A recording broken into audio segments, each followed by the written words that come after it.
Hola amigos y bienvenidos a Apologética con Marta.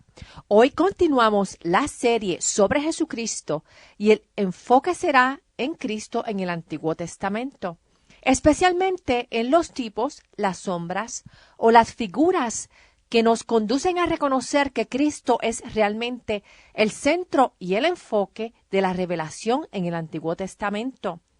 Muchas veces la tendencia es la de ignorar el Antiguo Testamento pensando que es irrelevante para el cristianismo.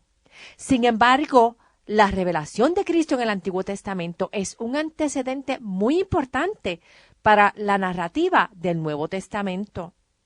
En el Antiguo Testamento encontramos títulos que se le asignan a la persona de Jesús y su deidad antes de su encarnación cuando vino a la tierra. A Cristo se le conoce como Jehová. El nombre de Jehová le pertenecen al Padre, al Hijo y al Espíritu Santo. Si leemos en Zacarías 12, verso 10, en donde Jehová habla mediante el profeta, él dice: sobre la casa real de David y los habitantes de Jerusalén derramaré un espíritu de gracia y de súplica, y entonces pondrán sus ojos en mí. Harán lamentación por el que traspasaron, como quien hace la lamentación por su hijo único. Llorarán amargamente, como quien llora por su primogénito. Y si vamos a Malaquías, capítulo 3, verso 1, dice: el mismo Señor Todopoderoso responde y dice: yo estoy por enviar a mi mensajero, para que prepare el camino delante de mí. De pronto vendrá a su templo el Señor, a quien ustedes buscan. Vendrá el mensajero del pacto, en quien ustedes se complacen. En estos dos casos vemos en donde Jehová está hablando, la descripción se aplica claramente a Cristo, en donde Él anuncia su futura venida al templo y como sacrificio para la salvación del mundo. El nombre de Jehová era tan sagrado para el pueblo judío en el Antiguo Testamento que cuando ellos leían las Escrituras, ellos sustituían Jehová por otro nombre, como por ejemplo Adonai, para expresar en voz alta lo que el texto decía de Jehová.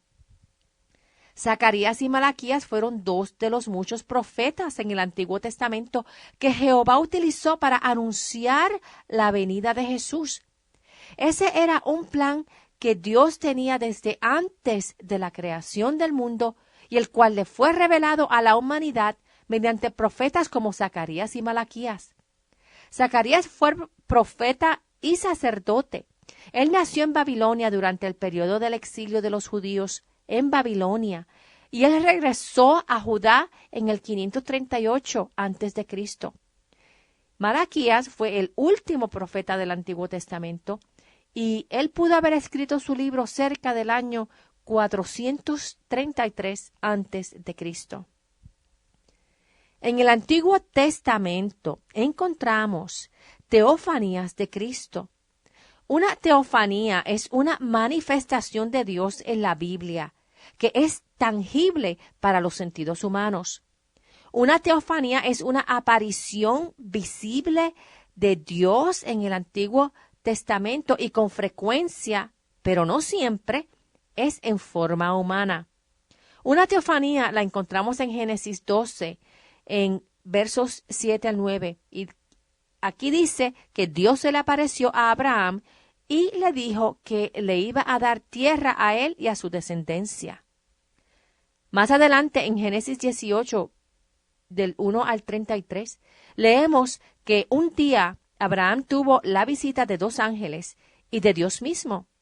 Él los invitó a entrar a su casa y él y Sara los atendieron.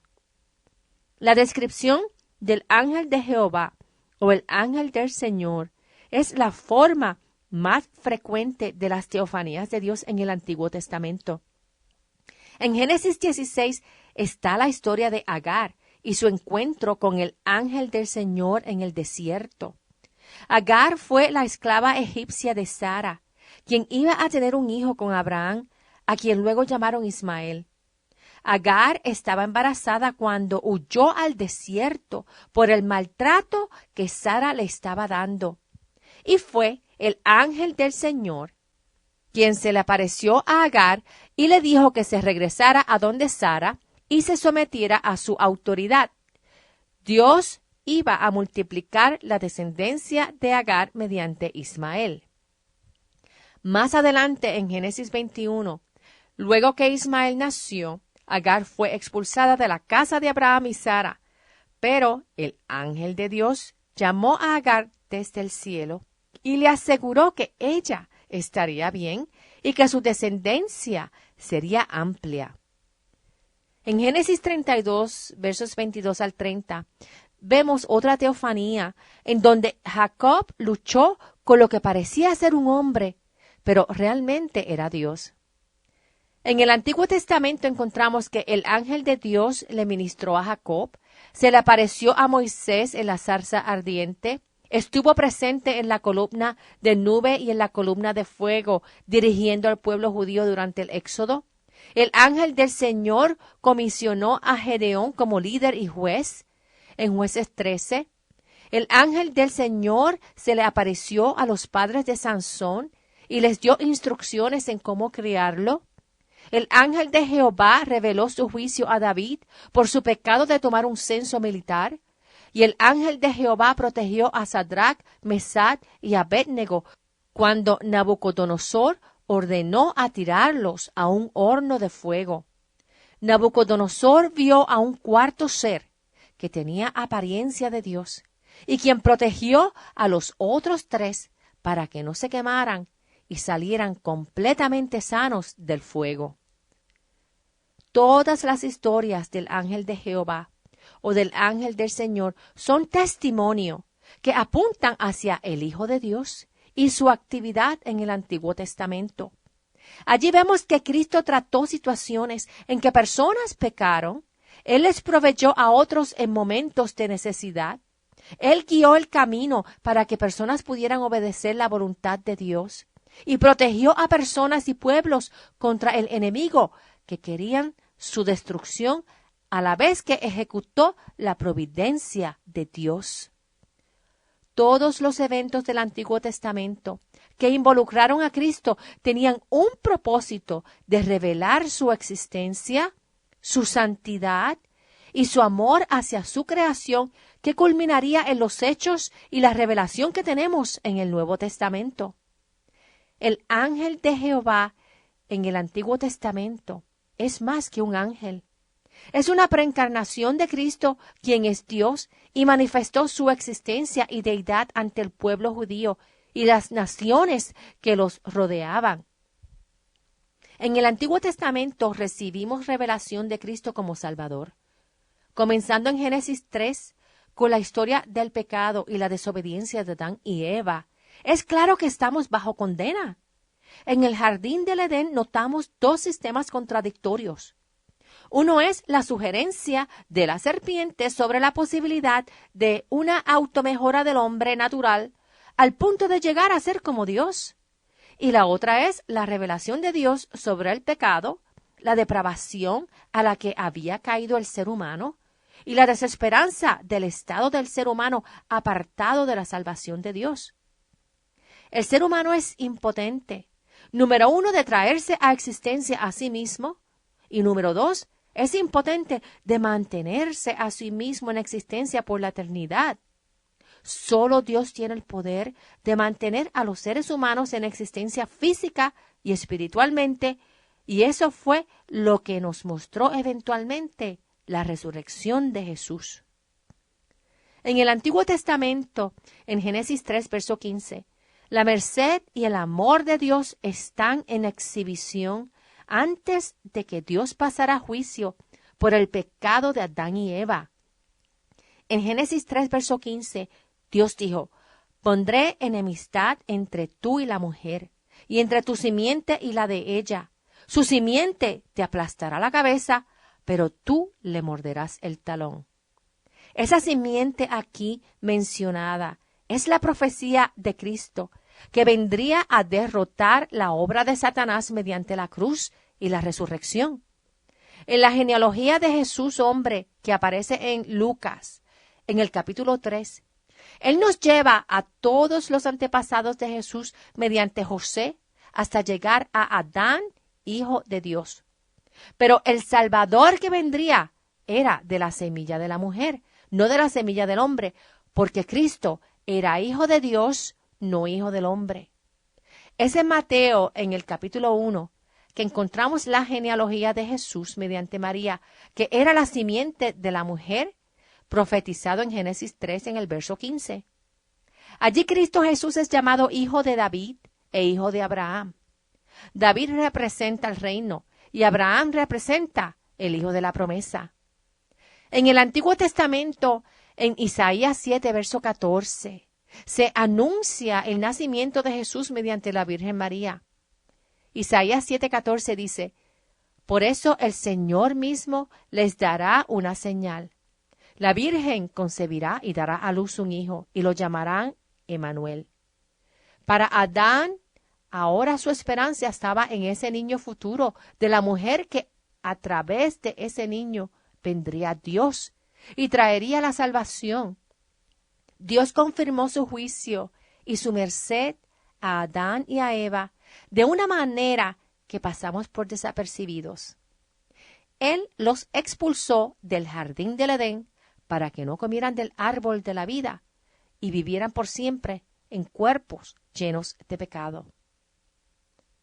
En el Antiguo Testamento recibimos la revelación de la manera o el camino a la salvación. Para la salvación se requería y aún se requiere fe en Dios. Bajo el sistema de sacrificios en el Antiguo Testamento, Dios proveyó una manera externa para uno manifestar públicamente su fe en Dios. Abel ofreció la mejor de sus ovejas a Dios. Dios le dio al pueblo judío instrucciones de cómo construir el templo y conducir sacrificios. Pero los sacrificios en sí no salvan, porque una persona que sacrifica sin fe en Dios está aún perdida en pecado. Una persona que verdaderamente confiaba en Jehová se aseguraba de llevar a cabo los sacrificios apropiadamente. Los sacrificios genuinos demostraban fe en Dios. Ese era un acto en donde se reconocía a Dios como el Salvador y tenía como fundamento la promesa de la semilla de la mujer que sería engendrada con el mismo Hijo de Dios. La institución de la ley mosaica y su sistema de sacrificios no alteró la manera de salvación, sino que especificó la manera de ser salvos, y esa manera era mediante la sangre del Cordero. Cristo vino a ser ese Cordero de Dios sacrificado por los pecados del mundo. El Antiguo Testamento está lleno de tipologías o figuras que nos apuntan hacia Cristo. Las tipologías se relacionan con la toma de hechos históricos que nos ilustran unas verdades espirituales. Las tipologías se relacionan con personajes del Antiguo Testamento, se relacionan con eventos, con cosas, con instituciones o con ceremonias. Estas tipologías son como unas sombras en el Antiguo Testamento que nos apuntan hacia unas realidades en el Nuevo Testamento. Por ejemplo, Aarón es un tipo de Cristo. Aarón fue un sacerdote y Cristo es el sumo sacerdote.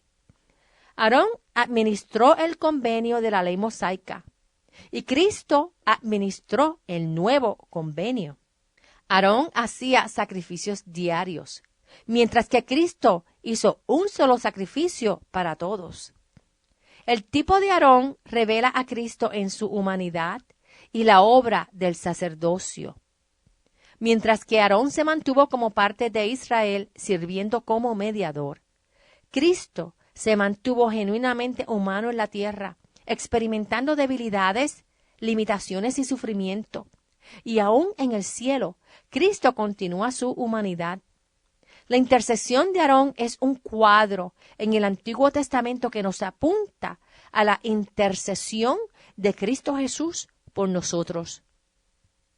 Abel es otro tipo o sombra que nos presenta a Jesús como el verdadero pastor que hizo un sacrificio de sangre aceptable a Dios en obediencia al mando de Dios. Al igual que Abel fue matado por Caín representando al mundo, así Cristo fue matado representando al mundo. Así como Dios aceptó el sacrificio de Abel, Dios Padre aceptó el sacrificio de Cristo. Adán es otro tipo de Cristo. Adán es la cabeza de la creación pasada, mientras que Cristo es la cabeza de la nueva creación. Romanos 5 en el verso 14 dice, sin embargo, desde Adán hasta Moisés, la muerte reinó, incluso sobre los que no pecaron quebrantando un mandato, como lo hizo Adán, quien es la figura de aquel que había de venir. Tanto Adán como Cristo entraron al mundo mediante actos especiales de Dios, o sea, mediante milagros. Ambos entraron al mundo sin pecado. Ambos actuaron en representación a la raza humana. El pecado de Adán es en contraste con el acto de obediencia de Cristo. En 1 Corintios 15, versos 45 al 49, nos da el contraste entre Adán y Cristo. Y dice, así está escrito, el primer hombre, Adán, se convirtió en un ser viviente. El último Adán, en el espíritu que da vida. No vino primero lo espiritual, sino lo natural, y después lo espiritual. El primer hombre era del polvo de la tierra, el segundo hombre del cielo. Como es aquel hombre terrenal, así son también los de la tierra. Y como es el celestial, así son también los del cielo. Y así como hemos llevado la imagen de aquel hombre terrenal, llevaremos también la imagen del celestial. Nosotros hoy día vivimos con esa gran esperanza de que llevaremos la imagen de Jesús con cuerpos resucitados y glorificados que durarán una eternidad. Otro tipo de Cristo en el Antiguo Testamento es Benjamín, quien fue el hijo de Jacob y de Raquel. Benjamín significa el hijo de mi mano derecha.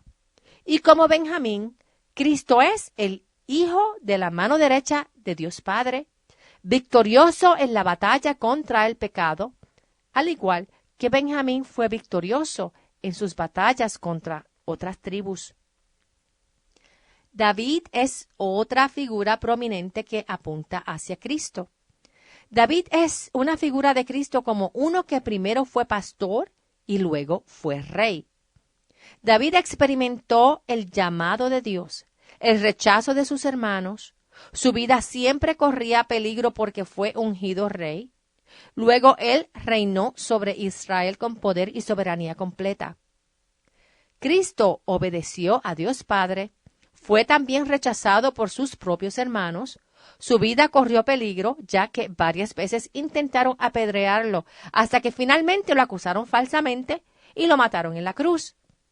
Jesús reina con poder y es absolutamente soberano sobre todas las cosas, visibles e invisibles. Isaac también es otro que representa figurativamente a Cristo, pero también representa a la iglesia, ya que la iglesia se compone de los hijos espirituales de Abraham. En Gálatas 4, verso 28 dice que todo creyente es hijo de Dios por la promesa. Isaac fue el hijo de la promesa de Abraham, y Cristo es el hijo de la promesa de Dios para todo el mundo. El nacimiento de Isaac y el nacimiento de Jesús son actos milagrosos. En el caso de Sara, ella era muy anciana como para poder tener hijos, pero aún así Dios le concedió a Isaac. Isaac y Jesús fueron anunciados con anticipación y son hijos prometidos por Dios. En Génesis 22, el sacrificio de Isaac en el monte Moría prefigura el sacrificio y la muerte de Cristo. En el caso de Isaac, él es salvado en el último momento y Dios le proveyó a Abraham un sacrificio sustituto. En el caso de Cristo, él es el único sacrificio y no existe sustituto perfecto para él. Solo Jesús es el sacrificio único y perfecto. José es otra figura que nos apunta hacia Cristo. Tanto José como Cristo nacieron por una intervención especial de Dios. En el caso de José, Raquel, la madre de José, era estéril, y Dios intervino para que ella tuviera a José. Tanto José como Cristo eran objeto de un amor especial de parte del Padre. Ambos fueron rechazados como líderes sobre los hermanos de la fe. A ambos les quitaron sus ropas. Ambos fueron sujetos de conspiraciones. Ambos fueron vendidos por monedas de plata. Ambos fueron siervos. Ambos fueron condenados, aunque fueron inocentes. Ambos fueron humillados y levantados a gloria mediante el poder de Dios. En Génesis 41, en el verso 38, Faraón notó que el Espíritu de Dios reposaba sobre José. Pero Cristo es manifestado con el poder de la resurrección como el Hijo de Dios. Josué es otra figura que apunta hacia Cristo. El nombre Josué significa Jehová salva, y en el Antiguo Testamento Josué es el equivalente del nombre Jesús en griego. Josué es el sucesor de Moisés y Cristo es el sucesor de Moisés y de la ley. En Génesis 14 nos encontramos con Melquisedec, quien es el rey de Salem y sacerdote del Dios Altísimo. Melquisedec le ofreció a Abraham pan y vino y lo bendijo, y Abraham le dio el diezmo de todo. Luego en el Salmo 110, en el verso 4, leemos: El Señor ha jurado y no cambiará de parecer. Tú eres sacerdote para siempre, según el orden de Melquisedec. En este salmo se predice que Cristo será sacerdote para siempre, según la orden de Melquisedec. En Hebreos 5 encontramos la confirmación que Dios nombró a Cristo, según el orden de Melquisedec, como predicho en Salmos. Melquisedec entonces es otro tipo o figura que apunta hacia Cristo. Melquisedec es una combinación de dos nombres que significan rey y justicia, y Salem significa paz. Melquisedec representa a Cristo como el rey de paz. Otro tipo, sombra o figura que representa a Cristo en el Antiguo Testamento es el famoso Moisés. Moisés profetizó que vendría un profeta como él a quien escucharían. Cuando niños, ambos, Cristo y Moisés, estuvieron en peligro de muerte. Para salvar a Moisés, su madre lo puso en un canasto en el río. Para salvar a Jesús, María y José huyeron con el niño a Egipto. Moisés y Cristo son libertadores y salvadores. Moisés sacó a Israel de la esclavitud en Egipto y mediante él el pueblo judío recibió la ley. Cristo nos sacó de la esclavitud al pecado. Él cumplió perfectamente con la ley y nos liberó para obtener la vida eterna. Luego que Moisés había huido la primera vez de Egipto, él regresó para salvar al pueblo de Israel. Cristo vino una primera vez y prometió regresar por su iglesia y establecer su reino permanentemente en la tierra. Moisés fue un profeta y Cristo es un profeta. Ambos son intercesores ante Dios Padre y líderes del pueblo de Dios. Todas estas tipologías, todas estas sombras o figuras manifiestan que el Antiguo Testamento está centrado en Cristo y tiene como propósito el demostrarnos de antemano a la persona y la obra de Cristo. Pero lo más maravilloso de todo esto es que Dios, aun sabiendo desde antes de la creación del mundo que la humanidad caería en pecado y desobediencia, Él ya tenía un plan de salvación organizado desde los tiempos de la eternidad para traernos a existencia y abrir el camino para Él mismo confraternizar con todo aquel que confía en Él como Dios y Salvador. Te invito a que visites mi página en Facebook, Apologética con Marta, y la página en línea apologeticaconmarta.org, en donde puedes encontrar todos los programas radiales en archivo, tanto por fecha de transmisión como por tema. Allí también vas a encontrar libros recomendados en la apologética cristiana y otros enlaces de organizaciones dedicadas a equipar a adultos y estudiantes en el conocimiento de Dios mediante la apologética cristiana. Y si tienen alguna pregunta o comentario, me pueden llamar al 404-483-4132. Es 404-483-4132. Que Dios los bendiga y hasta el próximo programa. Chao.